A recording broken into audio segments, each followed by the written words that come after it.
Según un informe del propio gobierno, desde el 19 de octubre de 2019 a la fecha ha habido por lo menos 8.600 denuncias de violación a los derechos humanos, la mayoría de ellas cometidas por funcionarios de Carabineros. Un 60% de esas causas fue cerrada sin ningún tipo de responsabilidad de culpable. Hay un puñado de formalizaciones y aún condenas que se pueden contar con los dedos de una mano. ¿Eso es un accidente o es impunidad? La justicia en Chile es independiente, el Ministerio Público es un ente autónomo del Ejecutivo. La labor investigativa en esos casos se ha llevado fundamentalmente con la Policía de Investigaciones, que tiene además una unidad de derechos humanos que se ha caracterizado por décadas por hacer un trabajo impecable y que yo sepa, sin objeciones. El trabajo que está haciendo el Ministerio Público, ese ente autónomo, como ya señalé, está avanzando lento para los de un lado, para los del otro, dependiendo de quién lo diga y quién lo observe. Si ha habido violaciones a los derechos humanos, por supuesto, y tienen que ser sancionadas, tiene que ser investigado, tiene que haber reparación a las víctimas. Lo mismo respecto de las personas que fueron víctimas de violencia, de saqueo, lo mismo los carabineros que también perdieron un miembro, un ojo, he estado con ellos. Por supuesto, los chilenos y chilenas que sufrieron durante el estallido de la violencia innecesaria, excesiva de una autoridad, de la violencia de un manifestante que no tenía ninguna intención de buscar una nueva constitución o grandes cambios, sino que por un afán muchas veces anarquista, quería derribar completo el sistema democrático. Toda esa gente merece justicia, merece reparación. Y cuando se trata de gente del Estado, por supuesto que hay que ser mucho más acucioso y más severo. Son las personas a las que le hemos entregado, ¿no es cierto?, esta representación de todos nosotros para el uso de la fuerza. Así que yo no creo que vaya a haber impunidad. El Ministerio Público está haciendo su labor y los tribunales harán la propia cuando se lleven las causas a juicio. Si me permite una contrapregunta.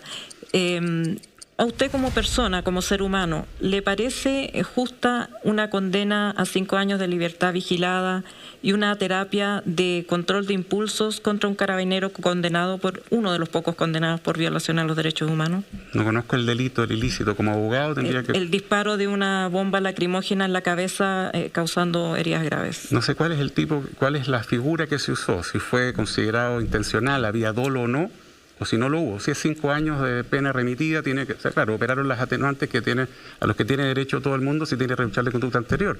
Se aplica la norma que hoy día existe para cualquier ciudadano. El Ministerio Público es bastante duro para este tipo de investigaciones, sea quien sea la contraparte. Así que no conociendo el caso, y por eso, Alejandra, me excuso porque no sé cuál es el caso específico, no puedo opinar en detalle, entiendo que los jueces habrán tenido a la vista todos los medios de prueba que aportó la Fiscalía y por supuesto los querellantes, que son muchos, porque en estos casos hay muchos querellantes, y por lo tanto se tomó una decisión en el mérito de los antecedentes que había. Pregunta para don Ignacio Briones. Javiera Parada es hija de José Manuel Parada, asesinado por carabineros en la dictadura. Ella es su jefa de campaña. Me imagino que han hablado del tema de carabineros y de las reformas necesarias a la policía uniformada, que en estas materias parece no haber evolucionado mucho desde aquellos años. ¿Cuál es su propuesta respecto de la institución de carabineros afectada no solamente por violación a los derechos humanos, sino que también por un innumerable caudal de causas de corrupción? Por supuesto que hemos hablado, y antes de responder a su pregunta yo quiero retomar lo que decía Mario Desbordes. Porque nosotros como campaña presidencial hemos hecho una propuesta de derechos humanos que no dice nada muy distinto a lo que ha dicho Mario en relación a que acá tenemos que respetar la separación de poderes del Estado, que la Fiscalía investigue, que la justicia opere, que impere el Estado de Derecho, y cuando hay condenas, ¿no es cierto?, y pruebas, un fallo judicial, nosotros hemos propuesto que haya una instancia reparatoria, que haya una comisión que evalúe esa instancia reparatoria. Hemos sido criticados por esto. Pero ¿sabe qué? Yo creo que los derechos humanos son un avance civilizatorio que hay que defender siempre, en todo momento y lugar. Pero lo que yo no acepto es que acá se diga que hay una política sistemática de violación de los derechos humanos. Eso supone intencionalidad, lo descarto de plano, y precisamente porque no quiero dejar, porque el tema de los derechos humanos es tan importante, creo que no puede ser patrimonio de un sector político. Me parece que es un error que sea patrimonio de la izquierda más extrema, que instala estas tesis que son completamente falsas. Eso supone una intencionalidad que no está en juego acá. Y volviendo a su pregunta, creo que eso es un insulto y una falta de respeto para aquellas personas que sí sufrieron violaciones sistemáticas de derechos humanos en el pasado. Creo que no hay que confundir los planos porque se banaliza aquello que nos interese. Respecto a la reforma de Carabineros, mire, seamos súper honestos. Acá ningún gobierno hizo la pega. Y si hay que reconocerle una cosa al gobierno del presidente Piñera, es que hoy día estamos en un avance, una reforma profunda de Carabineros, falta un acuerdo político para que avancemos en esa dirección. Le hago una contrapregunta. Usted dijo a escuchar acá violaciones sistemáticas. Yo no usé esa expresión. Yo no le estoy respondiendo a usted, estoy respondiendo a lo que dice. Bueno, es que acá tiene una acepción bien precisa.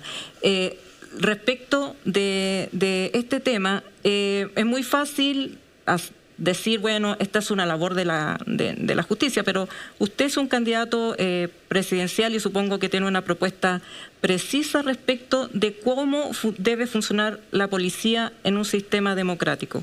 ¿Cuál es su propuesta respecto de Carabineros? Bueno, como le decía, este es un tema que no nos hemos hecho cargo por años. Y acá no cuesta nada levantar el dedo para omitir las responsabilidades que han tenido todos los gobiernos. Y yo me imagino, no sé, si ustedes en el pasado este tema lo trataron con el ahínco que se trata ahora, porque bien sabíamos que Carabineros requiere una reforma en términos de cuál es su relación con la sociedad civil en materia de protección de derechos humanos, pero también en términos de actualización de sus competencias, de las tecnologías, a propósito del tema de seguridad que me imagino que iremos a conversar esta noche. Y la verdad, esto es una reforma que es larga, que es profunda, que políticamente es relevante y que lamentablemente como país no hemos abordado. Si digamos las cosas como son, nada cuesta cargarle toda la mano a un gobierno como si fuera archivo expiatorio para omitir las propias responsabilidades que en el pasado todos no hemos levantado respecto a la necesaria reforma en esta materia.